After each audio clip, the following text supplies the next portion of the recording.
America's Vietnam War started with a lie called the Gulf of Tonkin incident in 1964, where they claimed North Vietnamese boats attacked US ships, but declassified documents prove it never happened. Yet it justified sending 500,000 troops into a jungle nightmare.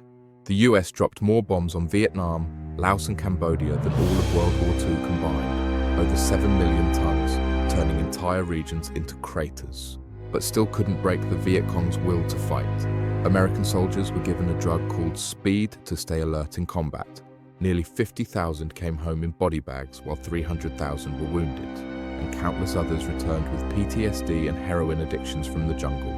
The My Lai massacre in 1968 saw US troops murder 504 unarmed Vietnamese civilians, including babies and elderly, covered up for a year until a whistleblower exposed it, shocking the world.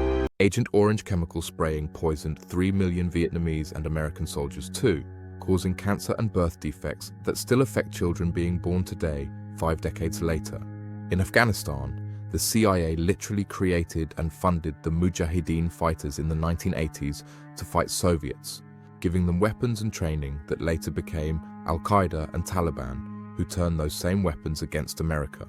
The 2001 invasion was supposed to capture Osama bin Laden, but he escaped to Pakistan, where he lived comfortably for 10 years, just 800 yards from Pakistan's military academy, proving Pakistan played both sides. America spent $300 million per day for 20 years in Afghanistan, building schools and infrastructure that crumbled instantly. Most reconstruction money disappeared into corruption and warlord pockets with zero accountability.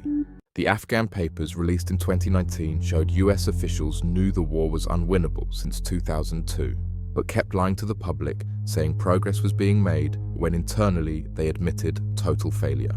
Bagram Air Base was abandoned in the middle of the night in July 2021, without even telling the Afghan commander, who found out 2 hours later when looters started breaking in, stealing everything. The Kabul airport evacuation was pure chaos, with people clinging to planes and falling to their deaths on camera. A desperate Marine handed a baby over barbed wire that went viral, showing the humiliation. Iraq War started when Colin Powell held up a vial at the UN in 2003, claiming it was anthrax proof of WMDs, but it was all fabricated lies. He later called it a permanent blot on his record that haunted him until death. Shock and awe bombing of Baghdad killed thousands of civilians in the first 48 hours. US soldiers were told they'd be greeted as liberators, but instead faced insurgent hell with roadside bombs and ambushes daily. Abu Ghraib prison torture photos from 2004 showed US soldiers humiliating naked Iraqi prisoners with dogs and sexual abuse, destroying America's moral authority and recruiting thousands of new terrorists seeking revenge. The Iraq government America installed became completely dominated by Iran.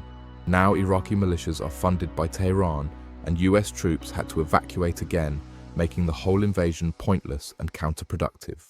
Fallujah was bombed so heavily with white phosphorus in 2004 that babies are still being born with severe deformities. The city's cancer rates are higher than Hiroshima after the atomic bomb. In Somalia 1993, the mission was just to deliver food, but mission creep turned it into hunting warlords.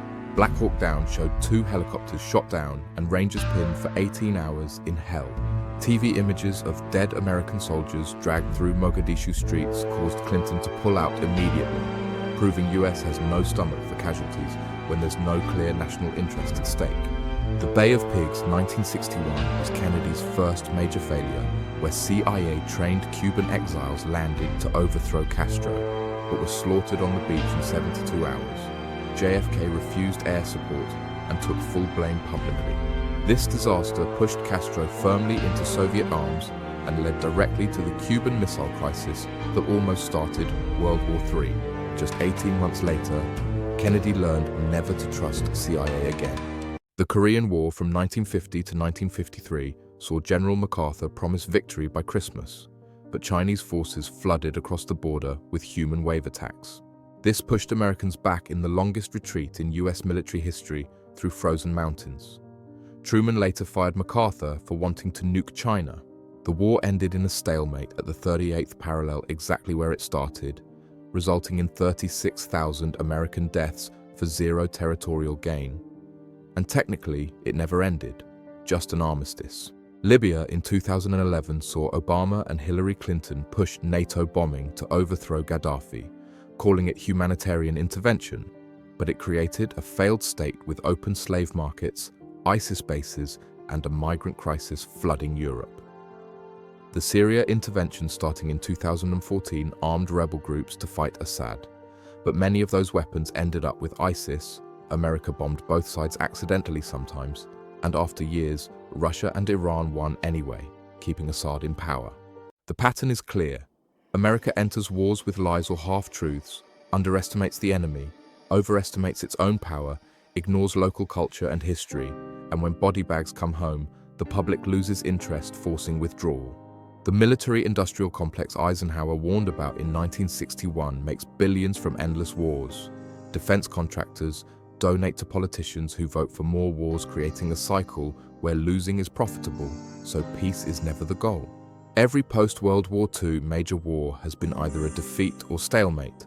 The last clear victory was 1945, yet the Pentagon budget is $850 billion per year, more than the next 10 countries combined.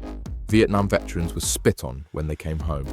Called baby killers by protesters, the government denied Agent Orange effects for decades, refusing medical care. Thousands died homeless and forgotten on American streets. The Gulf War 1991 looked like a victory, but left Saddam Hussein in power, led to 12 years of sanctions that killed 500,000 Iraqi children, and set up the 2003 invasion disaster, proving the first war solved nothing. Afghanistan had more generals than at any point since World War II, over 800 generals and admirals running a war against guys in sandals with AK-47s. The bureaucracy was so bloated, nobody knew what anyone else was doing. The Taliban spent basically $0 per day per fighter, just rice and bullets, while America spent thousands per soldier with high-tech gear and air support. Yet the low-tech enemy outlasted the superpower through pure patience.